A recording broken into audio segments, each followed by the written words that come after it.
नमस्कार, आज के एजेंडा में आपका स्वागत है। मैं हूं आपके साथ हेमंत केवलिया। मध्य प्रदेश के चंबल में आज एक ऐसा सियासी जमघट लगा जो करीब 25 बरस पहले भी लगा हुआ था। इलाका चंबल ही था, जगह कुछ अलग थी, कुछ चेहरे अलग थे, लेकिन मकसद तब भी वही था जो आज भिंड के लहार में था। 1993 में चंबल के डबरा में माधवराव सिंधिया ने वोटों में बटे कांग्रेसियों को एक मंच पर लाकर सत्ता में वापसी का हुंकार भरी थी और कांग्रेस की सत्ता में वापसी हुई थी। लेकिन एक दशक बाद सत्ता भी गई, कुनबा भी बिखरा, लेकिन 13 साल के वनवास में विपक्ष में बैठने के बावजूद मानो हर कोई खुद को सीएम इन वेटिंग की कतार में देखने लगा हो। और दिल्ली में बैठे लोग अब भी भोपाल में सियासी जमीन तलाश रहे थे, तो भोपाल वालों को यह राज नहीं आ रहा था।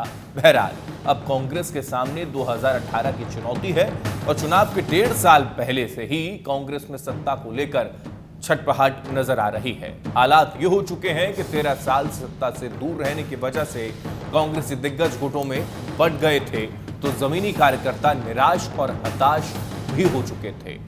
छोटे मोटे आयोजन कांग्रेस करती जरूर थी, तो दिग्गज नेताओं की गैर मौजूदगी गुटबाजी का संदेश देती नजर आती थी और जमीनी कार्यकर्ता की निराशा और भी बढ़ जाती थी।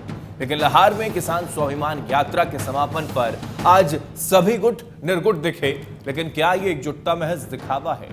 क्या ये एकजुटता 25 बरस पुराने इतिहास को दोहरा पाएगी? क्या ये एकजुटता मंच से आगे बढ़कर बूथ स्तर तक कायम रहेगी? इसी पर आज का एजेंडा।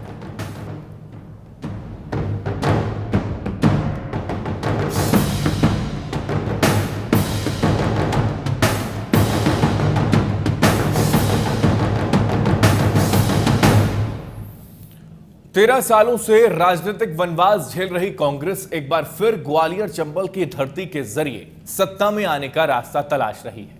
लगभग 24 साल पहले ग्वालियर चंबल के ही डबरा में गुटों में बटी कांग्रेस ने सत्ता में वापसी की थी। आज एक बार फिर उसी चंबल के लहार में किसान स्वाभिमान यात्रा के समापन पर गुटों में कांग्रेस मंच पर निर्गुट नजर आई। देखिए रिपोर्ट। 1993 में हुआ ग्वालियर चंबल का डबरा सम्मेलन कांग्रेस के इतिहास में मील का पत्थर माना जाता है। 1990 में हुई विधानसभा चुनाव में बीजेपी ने भारी बहुमत से जीत हासिल की थी। दिसंबर 1992 में बाबरी मस्जिद विध्वंस के बाद 1993 में माधवराव सिंधिया, अर्जुन सिंह, मोतीलाल वोरा, श्यामचरण शुक्ल, विद्याचरण शुक्ल, कमलनाथ, सत्यव्रत चतुर्वेदी को डबरा सम्मेलन में एक मंच पर लाए थे और इस तरह कांग्रेस की सत्ता में वापसी हुई थी। लेकिन दिसंबर 2003 के बाद से कांग्रेस ऐसे वनवास पर चली गई जो आज तक खत्म नहीं हो रहा। वक्त का पहिया एक बार फिर घूमा है। इस बार माधवराव की जगह उनके सुपुत्र ज्योतिरादित्य सिंधिया उसी चंबल की धरती से 25 साल बाद कमलनाथ, दिग्विजय सिंह, अरुण यादव, सुरेश पचौरी, अजय सिंह और कांतिलाल भूरिया सरीखे छत्रपों को एक मंच पर ले आए। कांग्रेस को ये एका दिखाने में भले ही 25 साल लग गए, लेकिन आज जब सभी गुट मंच पर निर्गुट नजर आए तो ऐसा लगने लगा मानो 2018 में कांटे की टक्कर तय है। आज लहर से एक नई किसानों की लहर निकलेगी। ये एक जिले में एक नई अलख जगाएगी और मध्य प्रदेश में एक नई किसानों की सरकार बनाएगी। इसका मुझे पूरा लहार की हुंकार से कांग्रेस ने भले ही हम साथ साथ हैं का मैसेज देकर प्रदेश में सत्ता के नए समीकरणों के उभरने का संकेत देने की कोशिश की हो, लेकिन सत्ता पक्ष इससे इत्तेफाक नहीं रखता। उसके लिए कांग्रेसी एका उस खीरे के समान है जो ऊपर से तो भले ही एक नजर आए, लेकिन उसके अंदर कई फाके हैं। एकजुटता का जो प्रदर्शन करने का प्रयास करता है, इससे साबित ये होता है कि वो एकजुट नहीं थे और एकजुट नहीं हैं। बार बार आपको दिखाना पड़ रहा है, प्रदर्शन करना पड़ रहा है, नहीं सच्चाई सबके सामने है। और जो उनकी एक दूसरे को पछाड़ने की कोशिश है वो भी जारी है। वो उनका मामला है, वो जाने। लेकिन लहार की असफलता एक बार फिर सिद्ध करती है कि कि जनता तो छोड़िए, कार्यकर्ता भी उनके साथ नहीं। जिस प्रकार से पंडाल खाली दिखे और जिस प्रकार से उनके बोल वचन हुए, वो सब जाहिर करते हैं कि लहार असफल सिद्ध हुआ। और उनकी चाहे वो एकजुटता के मामले हों, चाहे मुद्दों के मामले में हों, कांग्रेस वैसे ही अकाल से जूझ रही है जैसी पिछले 13 साल से लगी है। 13 साल से वनवास झेल रही मध्य प्रदेश कांग्रेस को एकता दिखाने में 25 साल लग गए। क्या विपक्षी खेमे की ये निर्गुटता सत्ता पक्ष के लिए परेशानी का सबब बनेगी? क्या मंच की एकजुटता बूथ पर भी नजर आएगी? सवाल कई हैं, लेकिन सच तो ये है कि राजनीति का ऊंट कब किस करवट बैठेगा कोई नहीं जानता। Bureau report, India news. जी हां, तो 1993 में दरअसल जो हुआ और उसके बाद 25 साल बाद वो एकजुटता कांग्रेस में नजर आ रही है, लेकिन उसका फायदा आने वाले वक्त में आने वाले चुनावों को लेकर मिलता नजर आएगा या फिर नहीं, ये तो खैर आने वाला वक्त बताएगा। लेकिन एक जो रूपरेखा या फिर जो एकजुटता का जिक्र दरअसल बार बार किया जाता है कि गुटबाजी है, मतभेद है, मनभेद है, वो दूर करने की कोशिश कांग्रेस जरूर यहां पर कर रही है। ग्राफिक्स के जरिए दरअसल हम कुछ समझाने की कोशिश आपको करते हैं कि मध्य प्रदेश में सत्ता को लेकर महासंग्राम शुरू हो चुका है। 1.5 साल का वक्त हो चुनावों को लेकर, लेकिन अभी से कांग्रेस एक्टिव है। लाहौर में कांग्रेस किसान स्वाभिमान यात्रा का समापन आज हुआ, तो यहां पर 25 साल के बाद मध्य प्रदेश कांग्रेस में एका नजर आई है। 25 साल लग गए। एक मंच पर दिखे कमलनाथ, सिंधिया, पचौरी, अजय सिंह भूरिया और अरुण यादव। लेकिन 11 जुलाई को श्योपुर में सिंधिया का किसान जन आक्रोश रैली होने जा रही है और फिर 12 जुलाई को चुरहुट में भी अजय सिंह करेंगे किसान सम्मेलन। ये अलग अलग दरअसल रैली और सम्मेलन किया जा रहा है। लेकिन क्या मंच की एकता बूथ लेवल तक एक नजर आएगी? कांग्रेसी एकता बीजेपी के लिए क्या खतरे की घंटी है? इसी को लेकर हम आज चर्चा करेंगे। आज के एजेंडा में समझने की कोशिश करेंगे कि कांग्रेस जो लगातार एक दरअसल सवाल उसके सामने हमेशा से मुंह भाए खड़ा हो जाता है, वो ये है कि क्या वाकई में कांग्रेस में एकजुटता है या फिर केवल ऊपरी लेवल पर दिखावे के लिए कांग्रेस एकजुट नजर आती है और अंदर से वो खोखली है, यानी कि अलग अलग बटी हुई है। लेकिन अब उसी को दिखाने की कोशिश कांग्रेस के बड़े दिग्गज नेताओं ने की है और उसकी शुरुआत भी दरअसल चंबल से होती नजर आ रही है। इसी पर आज चर्चा करने की हम कोशिश कर रहे हैं। हमारे साथ 3 खास मेहमान हैं, सीधा उनका रुख करते हैं। अनिल सौमित्र जी हमारे साथ हैं, बीजेपी प्रवक्ता हैं। अनिल जी बहुत स्वागत है आपका इंडिया न्यूज में। रवि सक्सेना जी हमारे साथ हैं, कांग्रेस प्रवक्ता है।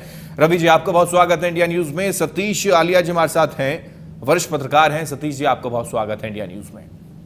सतीश जी, सबसे पहले शुरुआत मैं आपसे करने जा रहा हूं क्योंकि आप बारीकी से इन सारी चीजों को समझ रहे हैं कि मध्य प्रदेश के अंदर कांग्रेस की स्थिति आखिर क्या है और कांग्रेस अब क्या ये माना जाए कि 1.5 साल का वक्त हो चुनाव में, लेकिन अब एकजुटता दिखाने और केवल दिखाने के लिए नहीं, वाकई में एकजुटता के साथ आगे बढ़ने का प्रयास कांग्रेस कर रही है? क्या ये शंखनाद है?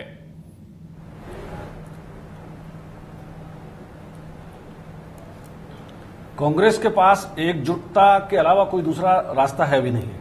लगातार 3 विधानसभा चुनाव में कांग्रेस पराजित हुई और भारतीय जनता पार्टी की सत्ता लगातार 3 टर्म से हम देख रहे हैं, करीब 15 साल पूरे होने को हैं जी। तो कांग्रेस को सत्ता में न केवल सत्ता में वापसी करनी है, बल्कि उसके अस्तित्व का भी एक बहुत बड़ा प्रश्न उसके सामने है। तो हम ये ऐसा नहीं कह सकते कि जो एकता की जो कोशिश हो रही है ये वास्तविक नहीं है। मुझे लगता है ये वास्तविक कोशिश होगी, जैसे कि हम करो या मरो जैसी स्थिति है कांग्रेस के सामने। कांग्रेस के नेता भी इस बात को समझ रहे हैं, जो बात हम समझ रहे हैं या जनता समझ रही है, वो कांग्रेस के नेता भी समझ रहे हैं। और ये जो इनके बीच में जो एक्टिव हुई है, खासकर मंदसौर का जो गोली कांड हुआ, किसानों की मौत हुई, इसके बाद कांग्रेस एकजुट हुई है, जगह जगह प्रदर्शन कर रही है।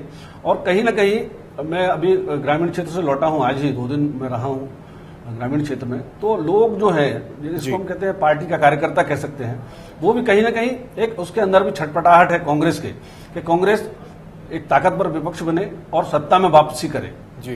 तो ये कोशिश कांग्रेस के लिहाज से कहें तो ये एक अच्छी बात है, लेकिन ये वास्तविक कितनी है और किन स्थानों पे वो कांग्रेस कर रही है, कौन कौन से नेता वहां इकट्ठे हो रहे हैं, और जहां तक गुटबाजी की बात है तो कांग्रेस की जो कई विशेषताएं हैं उसमें एक विशेषता ये भी है कि गुटबाजी 93 में जब कांग्रेस सत्ता में आई थी दिग्विजय सिंह के नेतृत्व में, तब भी वो उसमें गुटबाजी उस वक्त भी थी। गुटबाजी हमेशा से कांग्रेस में रही है, क्योंकि कई बड़े नेता होते हैं और उनके अपने अपने समर्थक होते हैं। चूंकि वो एक किसको कहते हैं मास बेस्ड पार्टी है, तो कार्यकर्ताओं को एक सुविधा भी रहती है, वो किसी एक नेता के पीछे चल पड़ते हैं। जी। यदि उन नेताओं के बीच में वास्तविक एकता हो जाती है तो एक मजबूत विपक्ष सामने देखना चाहिए, जो लोकतंत्र के लिए बहुत अच्छा है। सत्ता पक्ष भी मजबूत है, विपक्ष भी उतना ही मजबूत हो तो लोकतंत्र में बहुत सारी चीजें पटरी पे आने की संभावना रहती है जनता के लिहाज से। जी बिल्कुल। रवि सक्सेना जी, क्या कहेंगे आप कि एकजुटता को लेकर लगातार जो प्रयास किए जा रहे थे, एक मंच पर 2017 फरवरी में भी नजर आए थे कई दिग्गज नेता, और इसको लेकर जिक्र भी किया जाता है कांग्रेस नेताओं की ओर से कि हम एकजुट हैं, लेकिन वहां पर वोटिंग हो गई और उसके बाद मुंह की खानी पड़ी कांग्रेस को। फिलहाल आज ऐसा कोई स्थिति नजर नहीं आई, और ये जो एकजुटता नजर आ रही है एक मंच के माध्यम से, क्या ये शंखनाद है? क्या ये माना जाए कि अब ये शुरुआत है, जो 13 सालों में नहीं हो पाया वो अब होगा?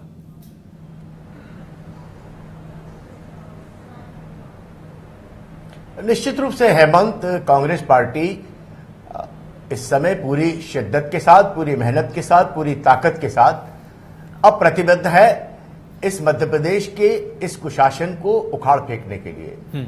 जिस तरह से किसानों के साथ छल किया गया 13 साल तक 0% ब्याज के नाम पर, जिस तरह से किसानों के साथ 1 लाख के बजाय 90,000 देने का एक धोखा किया गया, जिस तरह से बीमा में धोखा किया गया, जिस तरह से मुआवजा देने में धोखा किया गया, और जब किसान की फसल आई तो उसे उसका उचित मूल्य भी नहीं मिल पाया, उसमें भी एक बहुत बड़ा धोखाधड़ी की गई।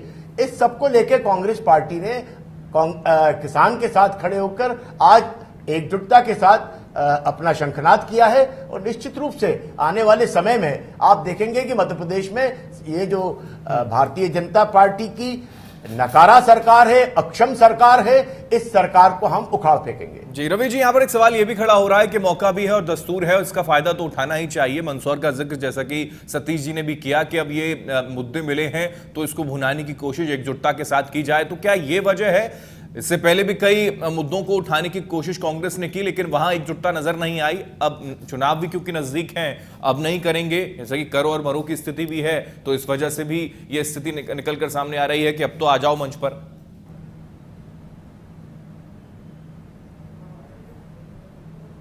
नहीं, देखिए हेमंत, ये केवल एकजुटता की बात नहीं है। हाँ। ये किसान के हक की लड़ाई है, और किसान के हक की लड़ाई कांग्रेस पार्टी ने सदैव लड़ी है।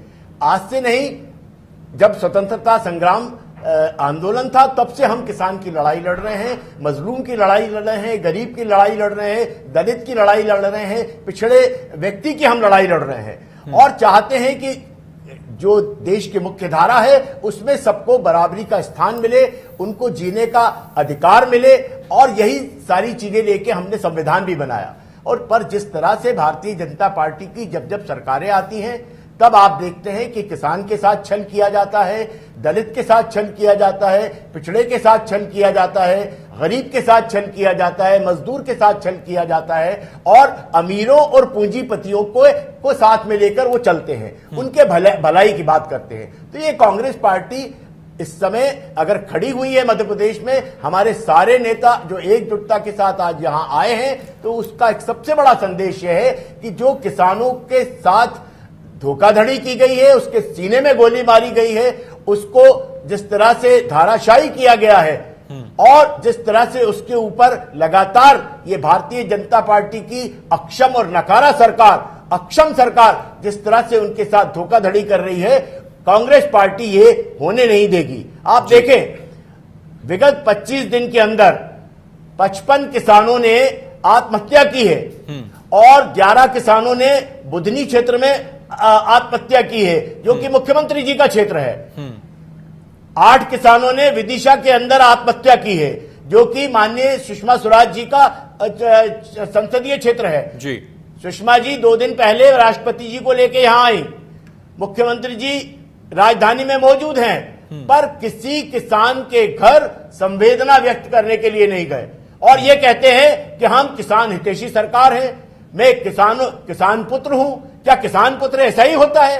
क्या किसान हितैषी सरकार ऐसी होती है कि जब किसान के ऊपर विपदा पड़े, जब वो मुसीबत में हो, तब आप इस तरह का उसके साथ छल कपट करें, इस तरह की असंवेदनशीलता दिखाएं? मैं समझता हूं ये बहुत दुर्भाग्यपूर्ण बात है कि ऐसी सरकार जो कि किसानों के साथ छल कर रही है, कपट कर रही है, वो सरकार आज किसानों की हितैषी बनने का प्रयास करती है, और जब उसके ऊपर मुसीबत आती है तो उससे किनारा कर लेती है।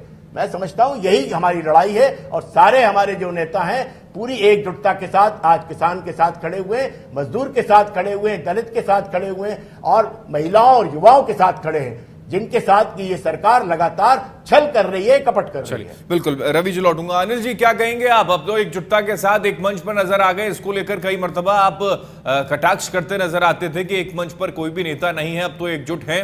हालांकि आपके प्रवक्ता ये भी अब कह रहे हैं कि एकजुट नहीं थे, अब एकजुट हो गए हैं, ये साफ हो गया है। क्या कहेंगे? थोड़ा डर अब बीजेपी को भी लगता है क्या?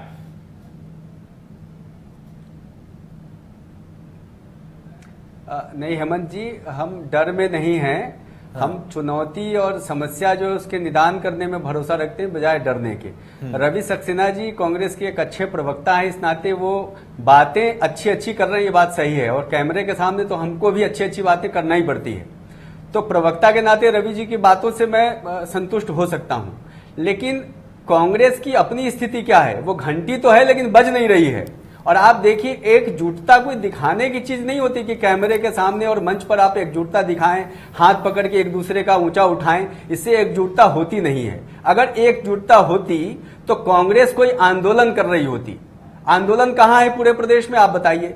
किसानों का आंदोलन शुरू हो जाता है और कांग्रेस उसको दिग्भ्रमित करने के लिए, उसको दिशा भ्रमित करने के लिए उतारू हो जाती है और एक अहिंसक और शांतिपूर्ण आंदोलन को हिंसक और उपद्रवी बना देती है। इसका आरोप लगा है कांग्रेस के ऊपर और इसके प्रमाण भी मिले हैं। मेरा निवेदन यह है कि ये बात तो आप बिल्कुल सौमित्र जी झूठ बोल रहे हैं। हिंसा आपने की है, किसान के सीने में गोली आपने मारी है, कांग्रेस पार्टी ने नहीं मारी है। आप हिंसक इस आंदोलन को, शांतिपूर्ण जो किसानों का आंदोलन था उसको अगर हिंसक आंदोलन बनाया है तो वो सौमित्र जी आपकी पार्टी ने बनाया है। और आप इस तरह का आरोप कांग्रेस पर लगाकर आपके चेहरे पर जो कालिक पुती हुई है उसको पोंछने का प्रयास मत कीजिए। हेमंत जी अगर अनुमति हो तो बोलूं? जी जी जी जी।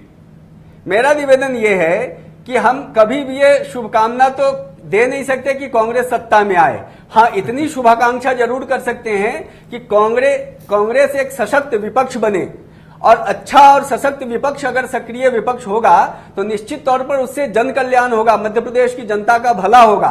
क्योंकि देखिए, राजनीति सिर्फ सत्ता की लड़ाई नहीं होती है, राजनीति यह भी होती है कि आपके जनप्रतिनिधि, आपके विधायक, आपके सांसद और आपके जो संगठन के कार्यकर्ता हैं वो सत्ता जब नहीं है तब भी आप वहां शासन की योजनाओं को क्रियान्वित करने में सहयोग करते हैं, उसके लिए आंदोलन करते हैं। तो कांग्रेस के मेरे ख्याल से 30-40 विधायक हैं शायद मध्य प्रदेश में। तो वो विधायक क्या संख्या ही नहीं मालूम है, इसलिए कह रहा हूं आपको संख्या नहीं मालूम है और आप प्रवक्ता बनकर यहाँ बैठे हैं भारतीय जनता पार्टी के। क्यों गिनती करूं? 56 विधायकों को आप जो है वो 30-32 बता रहे हैं। यही तो आपका अभिमान है, यही आपका घमंड है। चलिए, और आप जिस तरह के घमंड और अभिमान में चूर हैं, तो रावण का जब घमंड नहीं रहा तो सौमित्र जी आपकी पार्टी का क्या रहेगा? जब कंस का घमंड नहीं रहा तो आपका घमंड क्या रहेगा? जब हिरण्याकश्यप का घमंड नहीं रहा तो आपका घमंड क्या रहेगा?